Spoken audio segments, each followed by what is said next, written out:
సదాశివసమారంభాం శంకరాచార్యమధ్యమాం అస్మదాచార్యపర్యంతాం వందే గురుపరంపరాం.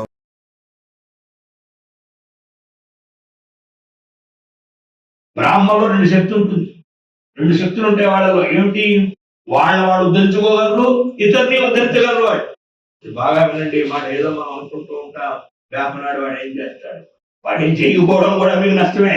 బ్రాహ్మణుడు రెండు శక్తులు ఉంటాయి. ఒకటి ఏమిటి? ఆత్మోద్ధారం. తమ ఉద్ధరించుకోగలరు. తమను ఆశ్రయించిన వాళ్ళు కూడా వాళ్ళు ఉద్ధరించగలరు. శక్తి ఈశ్వర రచితే సోద్ధార సర్వ సంస్థిత. ఎప్పుడూ కూడా భగవంతుడు ఆ రెండు శక్తులు ఇచ్చాడు. మిగతా ఉన్న వాళ్ళకి కేవలం సోద్ధారం, వాడవాళ్ళు ఉద్ధరించడానికి ఇచ్చాడు తప్ప ఇతరులను ఉద్ధరించలేరు.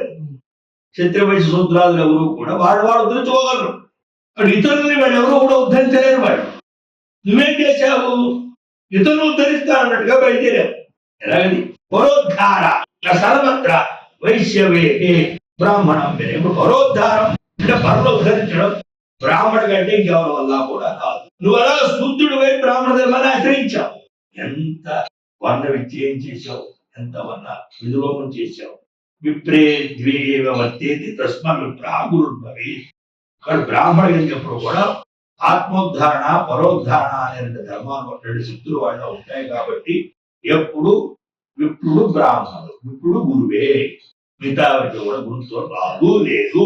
అత సర్వముక్తం విప్రై యవమోచనాధికం. కాబట్టి లభతే సర్వలోకోయం నానజాతి కృతం వచ్చింది. కాబట్టి బ్రాహ్మణులు చేసిన జపాలు, విప్రులు చేసిన జపాలు, విప్రులు చేసిన హోమాలు, విప్రులు చేసిన దానాలే అన్ని లోకాలు ఉపకరిస్తాయి తప్ప ఇతరులు చేసింది వాళ్ళ తప్ప ఇంకెవరు ఉపయోగించు. అవి వాళ్ళు ఉపయోగిస్తాయి. మీరు బాగుపడ్డానికి దాంతో చేశారు, మంచిదే. ఎవరో బాగుపడడానికి నేను చేయడం కాదు. బ్రాహ్మణుడు తన బాగుపడడానికి చేసుకోగలడు, ఇతరులు బాగుపడడానికి కూడా చేయగలడు. అతవిప్రా సర్వ పూజ సర్వదా సుఖహేతమే. కాబట్టి ఎప్పుడూ కూడా విప్రుల్ని పూజించడం సర్వ సుఖహేతువు, విప్రుల్ని నిందించడం సర్వ దుఃఖ హేతువు. నా విప్ర పూజ్యత్వం ప్రాప్నోతి వయసు కలిగిస్తుంది. ఎప్పుడూ కూడా బ్రాహ్మడు కానటువంటి వాడు బ్రాహ్మడుగా పూజింపబడడం సర్వదా తప్పు, సర్వదా తప్పు, సర్వదా పాపం, సర్వదా అది వాడిని ఇదంతో జాతమేమో శాస్త్రవేత్త చేయవచ్చా. ఎరా నాయన, నువ్వు అన్ని వేదాలు శాస్త్రం చదువుకున్నావు, ఈ విషయం నీకు తెలీదా?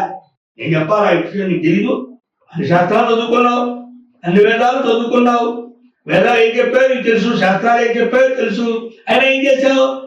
ఏం చేయకూడదు అదే చేశావు. ఇప్పుడు నాకు ఎందుకు వచ్చింది, దరిద్రం ఎందుకు వచ్చింది, సంతానికి లేదు, నా భార్య అనుకున్నాను అలా ద్వేషిస్తుంది. మరి ఇప్పుడు మాట్లాడతావు ఏమిటిరా? నీకు తెలియదా? ఏమన్నా ఏమీ చదువుకోనివాడు, ఏమీ తెలియని వాడు ఆ మాట అంటే అందం ఉంది. నువ్వంటే ఎట్లాగా?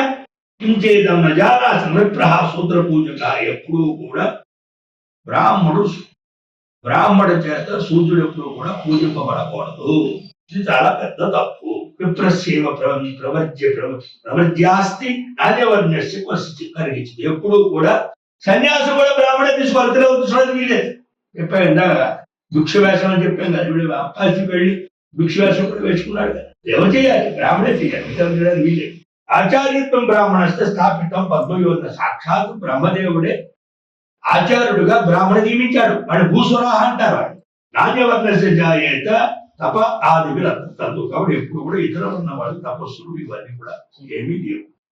నహి జాతి పరావృత్తి చిన్న మాత్ర పరిగ్రహాత్ నాపిత బ్రాహ్మణతాం వ్యాతి సూత్రాది సంగ్రహాత్. కాబట్టి ఏదో వాడు ఏదో చదువుకున్న మత యజ్ఞే సూర్యుడు బ్రాహ్మణ అయిపోడు కదా.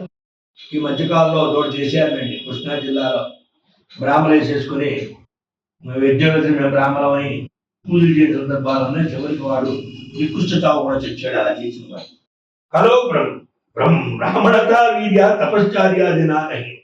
కలియుగంలో బ్రాహ్మడికి ఎప్పుడూ కూడా బలం తపస్సు వల్ల లేదు, ఆచారం వల్ల లేదు. శుద్ధంతో అశుద్ధత్వ శోధన శుచితే పునః. కాబట్టి ఈ రకంగా కలియుగంలో విశేషంగా ఇప్పుడు బ్రాహ్మణుడు కూడా ఇతరుల కంటే భిన్నంగా ప్రవర్తించలేదు. తాను మాత్రం చేత నేను అలా ఉంటే తప్పేమిటి అని అంటావేమో, చెప్తాను జాగ్రత్తగా మేము.